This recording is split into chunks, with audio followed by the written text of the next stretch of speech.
परम प्रेम में शिशि ठाकुर, परम आराध्या जगत जननी शिशि वर्मा, परम पूज्य पाद और शिशि बड़दा, परम पूजनीय वर्तमान आचार्य शिशि दादा के श्री चरणों मेरा कोटि कोटि प्रणाम। आज इस सत्संग में उपस्थित आप सभी पंजाधारी दादा लोगों को मेरा हार्दिक जय गुरु, और जितने भी गुरु भक्त माताएं बहनें बच्चे इसमें शामिल हैं सबको मेरा हार्दिक जय गुरु, आभार। बहुत ही संयोग की बात है, संजय दा लगे रहते हैं और उनकी वजह से हम लोगों को रूबरू होने का मौका मिलता है, कुछ बात करने का मौका मिलता है। तो ज़्यादा समय न लेते हुए हम ठाकुर जी की बातों पे चर्चा करेंगे। अभी हम करीब महीनों देवघर गए थे, वहाँ पे सत्संग आश्रम में वहाँ जाकर के वहाँ का आनंद उठाए, आचार्य देव का सानिध्य लाभ किए, और भी लोगों का जितने SPR लोग हैं, गुरु भक्त लोग हैं, सबके साथ उठना बैठना और लोगों की बातें, और वहाँ पे जो बातें होती हैं वहाँ की हम लोग आज चर्चा करेंगे और थोड़ा ठाकुर जी की बातों को आत्मसात करने की प्रेरणा लेंगे, कोशिश करेंगे। ठाकुर जी की वाणी है कि इष्ट गुरु पुरुषोत्तम प्रतीक गुरु वंशधर रेत शरीर में सुप्त रह के जीवंत रहते निरंतर। यानी ठाकुर जी इष्ट गुरु पुरुषोत्तम प्रतीक गुरु वंशधर, यानी वो प्रतीक के रूप में अपने वंश में विद्यमान हैं। इष्ट गुरु पुरुषोत्तम प्रतीक गुरु वंशधर रेत शरीर में सुप्त रह के जीवंत रहते निरंतर। आज हमारे वर्तमान आचार्य के अंदर ठाकुर जी पूरा दिखाई देते हैं। जितने भी लोग आते हैं, आप देखते होंगे, आप जाते होंगे, तो जितने भी लोग अपने समाधान को पाने की कोशिश करते हैं, कोई भी क्वेश्चन जो उनके दिमाग में है, जो उनके घर में है, गृहस्थी में, इस दुनिया में, इस संसार में, आप देखते होंगे कि बड़े ही साधारण ढंग से हमारे आचार्य देव जो है उनके कामों का, उनके प्रश्नों का समाधान वैसे ही देते हैं जैसे ठाकुर जी देते थे। तो आज उनके अंदर हमको ठाकुर जी ही दिखाई देते हैं, और कोई भी समस्या का समाधान वो ठाकुर जी की बातों से जोड़ कर ही देते हैं। वो बोलते भी हैं कि यदि हमारी बातें भी यदि ठाकुर की बातों से नहीं मिलती हो तो उसको आप मत मानिएगा, इसलिए ठाकुर की बातों से उसको भी जोड़ लीजिएगा। और बहुत से लोग आते हैं वहाँ पे। मैं बैठा था, मैं वहीं की बात बताऊंगा। मैं वहीं पे बैठा था तो एक SPR हैं, और उन्होंने एक आदमी को लेकर के वो आए। एक ऑबलेट था कोई जिसको दीक्षा दिए थे वो, तो उन्होंने, प्रेम नाम है शायद उनका, SPR जी का, प्रेम जी।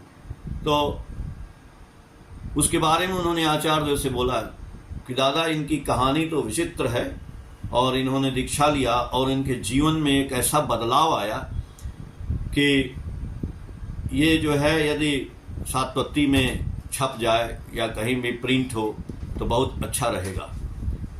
तो वो कहानी बताए, और दादा ने आदेश भी दिया कि हाँ, इनकी बात को जो है प्रिंट कर दिया जाएगा। बाद में शायद हम लोग पढ़ेंगे उसको, मैं आपके सामने थोड़ा सा रखना चाहूँगा शार्ट में ही। वो आदमी खड़ा था, मैंने देखा उसको जो है कुछ मानसिक अस्वस्थ था, वो मतलब मन से बीमार आदमी था, साइकेट्रिक प्रॉब्लम था उनको। तो वो बोले कि ये जो है दिल्ली में थे और दिल्ली में कहीं काम करते थे, तो इनका जो है दिमाग कुछ गड़बड़ था और इनको जो है नींद नहीं आती थी, और नींद ना आने की वजह से फिर इनको गुस्सा आना, जो भी इरिटेशन होना, जैसे भी होना, कुछ भूल जाना, ये होना, बहुत कम नींद आती थी। तो इसलिए हर जगह से इनको जो है नौकरी से निकाल दिया जाता था, और बड़ा मुश्किल हो गया था इनका जीना। ये अपना काम धंधा भी करते थे, तो कोई काम धंधा कर रहे हैं तो उसमें भी हो ही नहीं पाता था, क्योंकि दिमाग डिस्टर्ब रहता था पूरा का पूरा। अभी बड़े परेशान हर जगह से है, उलझे हुए आदमी। तो एक दिन अपना ये भी कहीं कुछ ठेला वाला लगाए थे, तो उनके बगल में एक जो है और दुकान वाला आया, एक ठेला वाला था। तो इसकी बात जब इसने किया कि मेरे साथ ऐसी ऐसी समस्या आ जाती है और बड़ी बेइज्जती होती है मेरी, और बड़ा हम जो है सुनते हैं सबकी बात। अब करें कि हम बहुत परेशान हैं, हम तो दवाई डॉक्टर का भी लेते हैं लेकिन दवाई से भी हमारा समझ में नहीं आता है क्या करें। तो जो आदमी था जो ठेला लगाया था वो बोला कि चलिए आपको हम न एक गुरु मंत्र दिला देते हैं, और गुरु मंत्र को जब आप जाप करिएगा ना तो हो सकता है कि आपका ठीक हो जाए। तो इसको समझ में आ गया। इन्होंने बोला कि तो परेशान थे ही चारों तरफ से, बोले कि भैया हमको जल्दी से वो गुरु मंत्र दिला दो। उनको वो ले गए और ले गए एक एसपीआर के पास, जो ठाकुर जी का वो दीक्षा लिया हुआ था वो ठेला वाला, और उनको ले गए और उन्होंने जो है वो गुरु मंत्र लिया। और गुरु मंत्र लेने के बाद उन्होंने बोला था कि ये इस मंत्र का जो है जाप करना है। आप इस गुरु मंत्र को यदि साध लेंगे अपने जीवन में तो ही चमत्कार होगा और तो ही जो है आपका दिमाग सही होगा, वरना दवाई ववाई से तो अभी तक आपका ठीक हुआ नहीं। तो बोले नहीं नहीं हम बहुत परेशान हैं, आप जो बोलेंगे हम वही करेंगे। उन्होंने दीक्षा लिया गुरु जी का, और गुरु मंत्र जो है वो बोले कि हम प्रण कर लिए। वो 2 बजे रात को बैठ करके ठाकुर जी का नाम 2 से 3 रोज लगातार एकदम 1 घंटा बैठे रहना और नाम करना। वो कह रहा है कि हम करते करते करते करते 2-4 दिन 10 दिन किए, और एक दिन हमको सो गए। यानी इतना सोए इतना आनंद आया कि लगा कि बहुत दिन से हम सोए ही नहीं, दूसरा जन्म हो गया। वो आदमी का ब्रेन ही ठीक हो गया, और तब से कह रहा है कि मैं रोज नाम करता हूं और बहुत आनंद में हूं, कोई अब दवाई वाई कुछ नहीं खाता हूं। तो वो एसपीआर महोदय जो है उनको लेकर के आए थे और ये बात आचार्य देव के सामने रखे थे। तो ये बात हो सकता है आगे किसी महीने में आपके सामने भी आए, तो विस्तृत आएगा जैसे जैसे था। हम तो उतना बता नहीं पाए, लेकिन पढ़ा जाएगा, हम भी पढ़ेंगे, आप भी पढ़िएगा।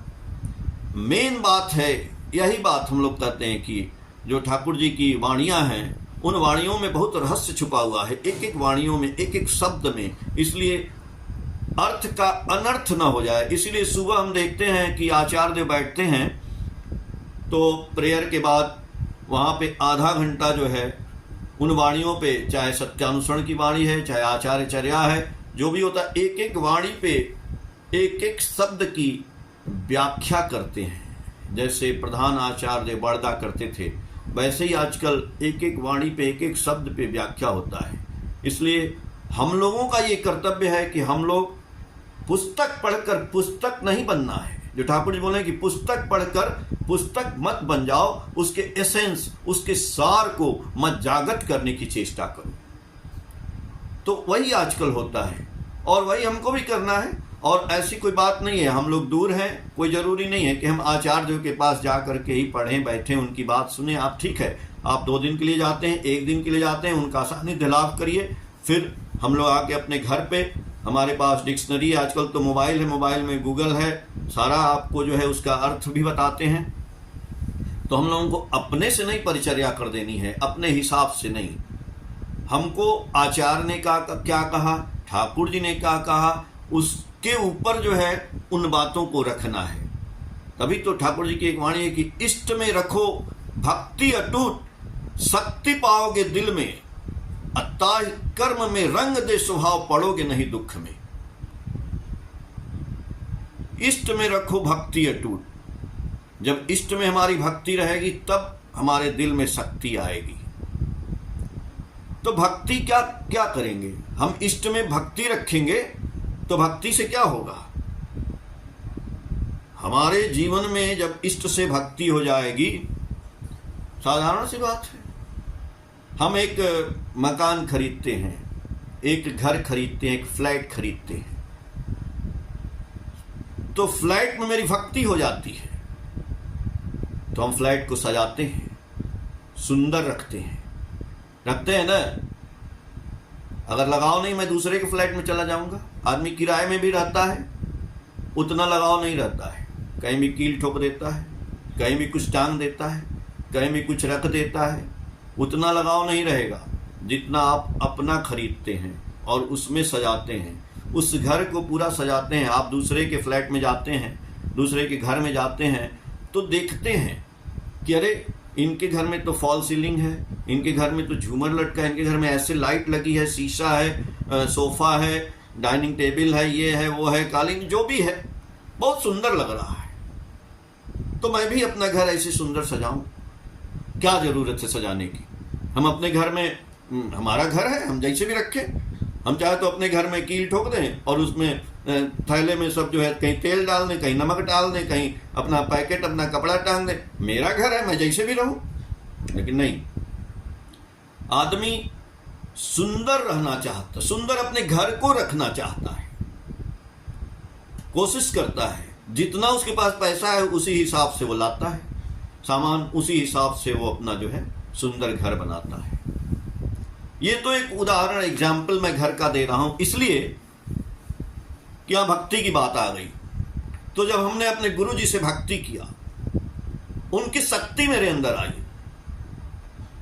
इष्ट से भक्ति किया तो उनकी शक्ति आई मेरे अंदर, आपके अंदर, इनके अंदर, उनके अंदर, सबके अंदर। तो भक्ति का पहला तारतम्य होना चाहिए मेरे हिसाब से कि ये शरीर जो है ना, ये शरीर, मैं बार बार बोलता हूं अपना ही उदाहरण दे करके, इस शरीर का ही उदाहरण देता हूं कि आपके पास, ठाकुर जी बोले भी हैं कि हमारे अंदर अनंत संभावनाएं हैं, तुम शक्ति के तनय हो। क्यों बोलते हैं? यानी आपके अंदर ही असीम संभावनाएं हैं। वो आदमी नाम किया, उसका ब्रेन सही हो गया, उसका डिस्टर्ब जो था ना दिमाग, वो सही हो गया। लेकिन ताहि कर्म में रंग दे स्वभाव, पढ़ोगे, ठाकुर जी बार बार बोलते हैं, आचार्य देव बार बार बोलते हैं, उनकी किताबें बोलती हैं, हर जगह बोला गया है कि करना तो पड़ेगा ही, करना ही पाने की जननी है।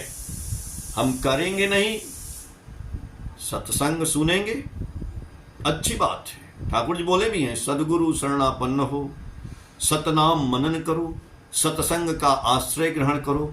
मैं निश्चय कहता हूं कि आपको अपनी उन्नति के लिए सोचना नहीं पड़ेगा। तो केवल यदि हम सत्संग सुन लें तो क्या मेरा उद्धार हो जाएगा? एक कहावत है, कहानी है। एक बार एक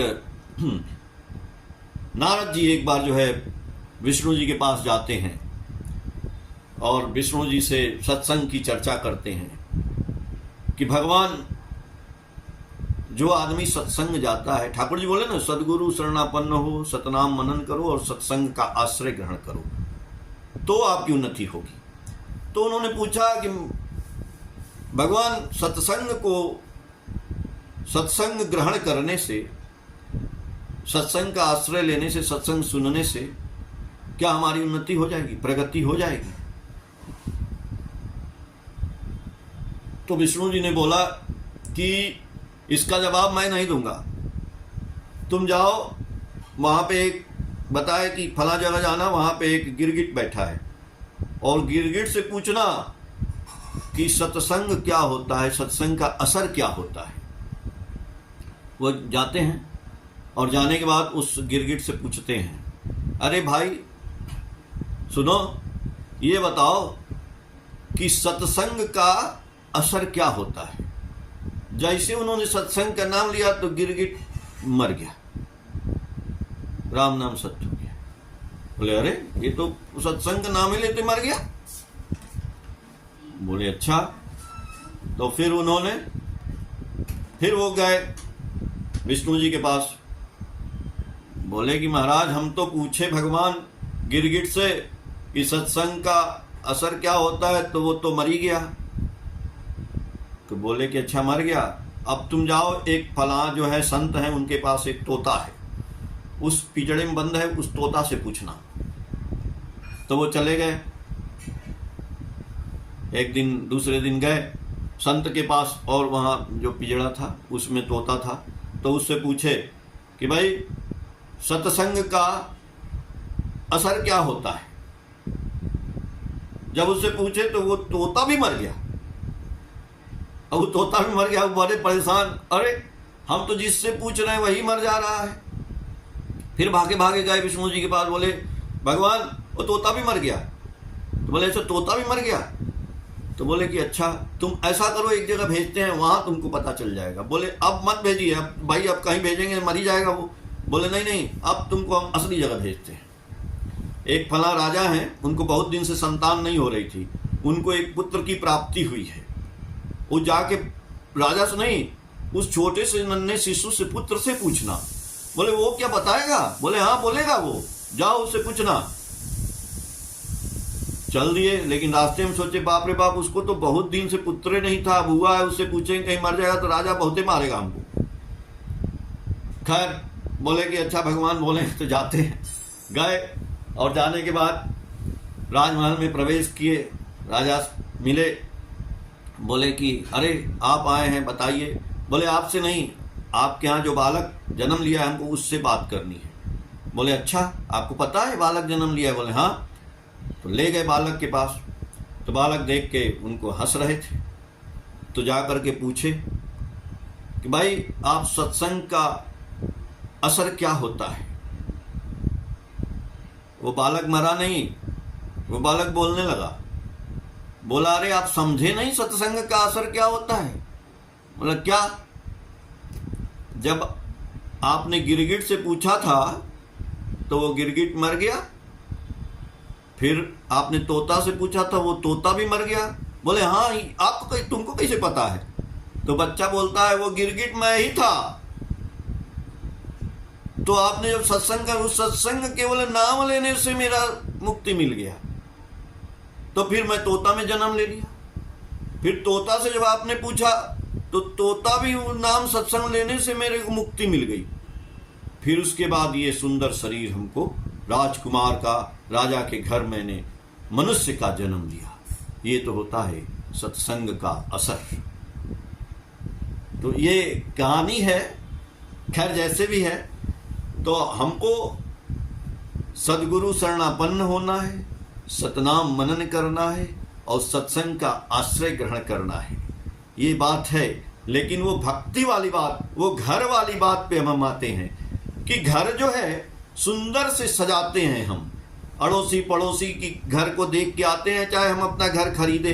अब हम किराएदार नहीं हैं, किराए के घर में हम कैसे रहते हैं, अपने घर में कैसे रहते हैं। तो अपने घर को हम सुंदर बनाते हैं, सब कुछ सजाते हैं, अब बहुत सुंदर लगता है।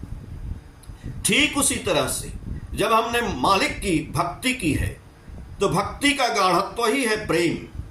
और जब हमने मालिक से प्रेम हो गया है तो हम अपने इस घर को सजाएंगे। जो मेरा चेहरा है ना, ये इस घर को सजाने की बात आ रही है। अब तो इस घर को भी तो सजाना है ना, कि इस घर में कहीं भी कील ठोक के वो पैकेट टांग देंगे, कहीं भी सो जाएंगे, कहीं भी कुछ कर लेंगे।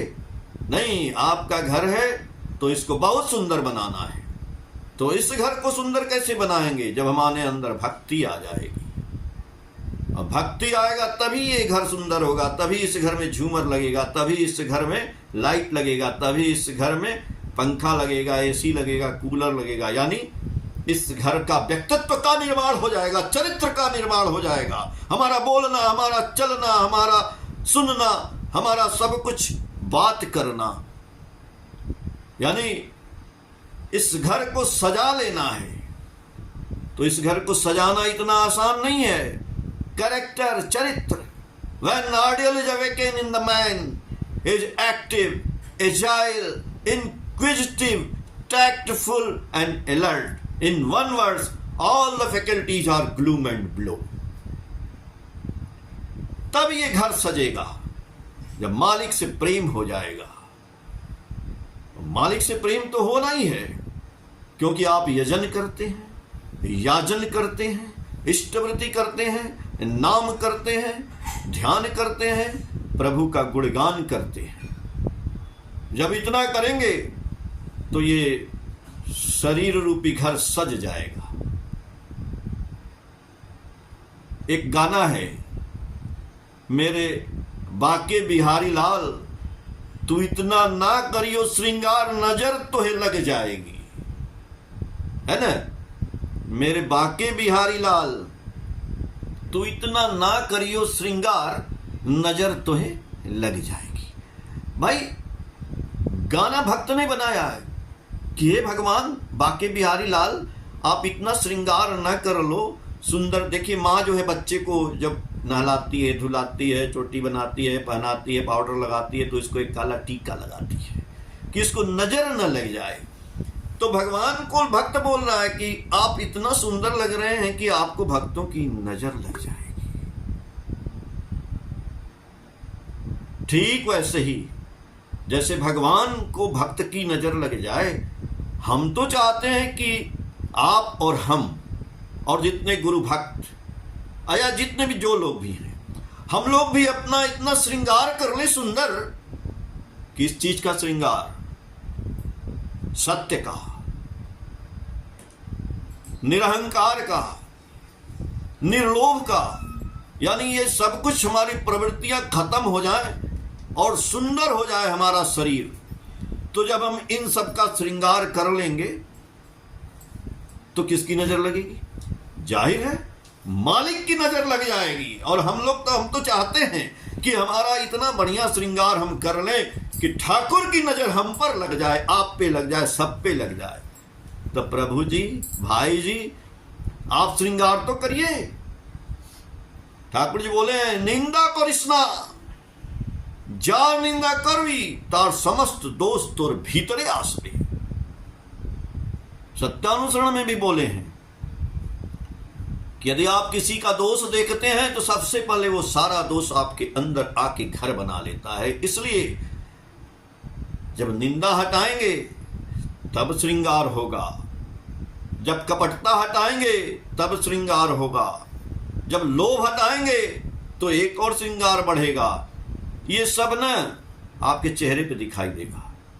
आप जानते हैं जब आप और हम कहीं रास्ते से गुजर रहे हैं और रास्ते में किसी से पूछना भी है, किसी के घर का पता, कहीं जाना है इधर से उधर कि भैया यहाँ उस जगह जाना है, इस शहर में जाना है, तो आप कैसे आदमी से पूछते हैं? दो चार आदमी हैं तो पहले हम लोग खुद आंख से देखते हैं और कि इस आदमी का चेहरा कैसा है, उस चेहरा के हिसाब से हम जो है अपने दिमाग में एक आइडिया लगाते हैं, अच्छा ये आदमी हमको बता सकता है। तो आपके अंदर संभावना तो है, हमारे अंदर ये संभावना तो है कि हम लोग जो है पहचान करके, उसके चेहरे को पहचान करके उससे पूछते हैं कि हमको यहां जाना है, तो ये आदमी बता देगा। उसी तरह से हमारी जो संभावनाएं हैं, इन संभावनाओं को बढ़ाना है और इन संभावनाओं के तहत श्रृंगार की जो मैं बात कर रहा था, तो हमारा श्रृंगार वही है ना जो हमारी व्यक्तित्व का निर्माण करता है। तो हमारे चेहरे पे ही सारा कुछ दिखाई देता है। हम आईना देखते हैं, आईना में जैसे उस आदमी के चेहरे को मैंने देखा और उस आदमी के चेहरे को देखने पर क्या हुआ, उस आदमी के चेहरे से हमको समझ में आया कि ये आदमी रास्ता बता सकता है। तो जब हम गुस्से में होते हैं, जब हम कोई गलत काम कर रहे होते हैं, जब हम किसी से झूठ बोल रहे होते हैं, तो हमको भी एक आईना रखना चाहिए अपने पास। शीशा, सी माने देखना, सा मतलब देखा, शीशा। उस शीशे में अपने आप को देखिए, रखे रहिए पॉकेट में। जैसे हमको गुस्सा आए आपको, तब अपना चेहरा देखिए, कितना सुंदर लगता है, समझ में आ जाएगा कि ये क्या गड़बड़ है। जब हम झूठ बोलें, किसी से बेईमानी करें, धूर्तता करें, कपटता करें, तो फिर शीशा निकाल के देखें। हम अपने आप को सुधारने के लिए हमको श्रृंगार करना है, खुद का, खुद उस भक्ति का श्रृंगार करना है। तब समझ में आ जाएगा कि हमें क्या करना है। ये दुनिया बहुत गंदी भी है और दुनिया बहुत सुंदर है। वो हमारे आंखों का फर्क है। जब एक बार एक शीश महल था, उस शीश महल में चारों तरफ, आप गए होंगे कभी, दिल्ली में गए होंगे, प्रगति मैदान में एक शीश महल है साइंस सेंटर के अंदर, और उसके अंदर आप कभी जाइएगा। तो मैं भी गया था एक दिन, गए थोड़ी दूर गए, मेरा दिमाग जो है ना वो घबराने लगा, मन एकदम, हम तुरंत भाग गए, क्योंकि उसमें से ना रास्ता ही नहीं समझ में आता है। लगता है मैं भूल गया, कहाँ चला गया, कोई गाइड है नहीं, तो भाग जाएंगे निकल के। वैसे ही शीश महल में एक दिन एक कुत्ता गया, और वो कुत्ता जा करके जैसे ही घुसता है तो देखता है उस शीश महल में चारों तरफ उसको कुत्ते दिखाई देते हैं, और चारों तरफ जो कुत्ते दिखाई देते हैं, ऊपर नीचे चारों तरफ देख करके वो कुत्ता डर जाता है, देखता अरे बाप रे बाप, इतने कुत्ते हैं। तो जब वो कुत्ता भौंकता है तो सारे कुत्ते लगते हैं भौंकने, हजारों कुत्ते उसमें दिखाई दे रहे हैं, भाव। अरे वो कुत्ता निकल के भागा, बोला अरे बाप रे बाप, इससे गंदा तो कोई घर ही नहीं है। तो वो कुत्ता भाग गया। फिर एक दिन एक दूसरा कुत्ता आता है। जब दूसरा कुत्ता आता है तो उसको भी हजारों कुत्ते दिखाई देते हैं। तो वो कुत्ता क्या करता है कि वो कुत्ता खूब बढ़िया से बोलता है। वो कुत्ता बढ़िया से बोलता है, और जब बोलता है तो उस कुत्ते को सारे जो है, जब प्यार करता है तो सारे कुत्ते लगते हैं प्यार करने। तब वो कुत्ता कहता है बाप रे बाप, इससे बढ़िया तो कोई घर ही नहीं है, इससे सुंदर तो कोई जगह ही नहीं है। डिपेंड करता है अपनी सोच पे, डिपेंड करता है हमारी भक्ति पे, डिपेंड करता है हमारी प्रभु की वही भक्ति और भक्ति में शक्ति पे, हमारे अपने ठाकुर जी में हम कितना अटैच्ड हैं। उसी तरह से ये कितना सुंदर है, कितना गंदा है, ये पूरी दुनिया हमको समझ में आएगी। और उस शीशे को साफ करना है जिस शीशे पे गंदगी लग गई है, क्योंकि वो शीशा आंख नहीं गंदा है, चश्मा नहीं, ये चश्मा है ना, चश्मा से दिखाई नहीं दे रहा है, इस शीशे पे गंदा लग गया है, इसको साफ कर देना है। इसको साफ करना बहुत आसान है, वही ठाकुर जी का जो अस्त्र शस्त्र है उसी से साफ होगा। अस्त्र शस्त्र क्या है ठाकुर जी का? यजन, याजन, इष्टवृत्ति, नाम, ध्यान, स्वस्तैनी, सदाचार। अरे कुछ भी तो कर लीजिए, एक ही साधे सब सधे, सब साधे सब जाए। इसलिए सबसे जरूरी है याजन। याजन किसका? इनका, उनका, उनका, बिल्कुल नहीं। याजन इसका, इस शरीर का याजन। जब शुरू करते हैं याजन, किसका? इसका याजन होना चाहिए। ये सेल्फ, इस शरीर का। आप शरीर नहीं महाराज, यू आर द सोल। आप आत्मा हैं, इस शरीर के मालिक बनिए। नौकर क्यों बनते हैं? ये शरीर हमें घुमाता रहता है तो हम घूमते रहते हैं, नहीं, हमें इस शरीर को घुमाना है, इसका मालिक बनना है। हम आज तक नौकर बने हुए हैं। वही भगवान कृष्ण का आप देखें फोटो ना, जिसमें घोड़े दौड़ रहे हैं, कई घोड़े हैं और भगवान कृष्ण जो है उन घोड़ों का लगाम लिए हुए हैं, अर्जुन पीछे खड़े हैं। इस पेंटिंग का क्या मतलब है? ये पेंटिंग है जस्ट लाइक, नो, बहुत बड़ा इसमें विचार है, बहुत बड़ा रहस्य है, बहुत बड़ी थॉट है। वो मालिक हैं जो पीछे उन घोड़ों का लगाम पकड़े हुए हैं, वही मालिक हमारे ठाकुर जी हैं। वो हमारे प्रवृत्तियों का लगाम पकड़े हुए हैं और वो खींच रहे हैं। इसलिए उनको अपने रथ पे, उनके रथ पे हमको बैठना है और वो प्रवृत्तियों के लगाम को ऐसे खींचे रहेंगे तो जिधर जिस घोड़े को छोड़ेंगे उधर वो घोड़ा मुड़ेगा। आप सभी सर्वशक्तिमान हैं, हम भी हैं। हमारे इस शरीर में बहुत ही संभावनाएं हैं। मैं बार बार उस हारमोनियम का जिक्र करता हूं कि जो लकड़ी का बक्सा होता है, जिसको बजाने आता है वो कोई भी गाना उसमें से निकाल लेता है, सारे जहां से अच्छा या राधा स्वामी नाम, कुछ भी गा लेता है, कुछ मुंह से नहीं बोलता है, लकड़ी का बक्सा बोलता है। क्यों? क्योंकि उसने सुरों को साध लिया है, सारे गम प ध नि, इसको साध लिया। तो गुरु जी का जो मंत्र मिला है हमें, उस मंत्र को साध लीजिए ना।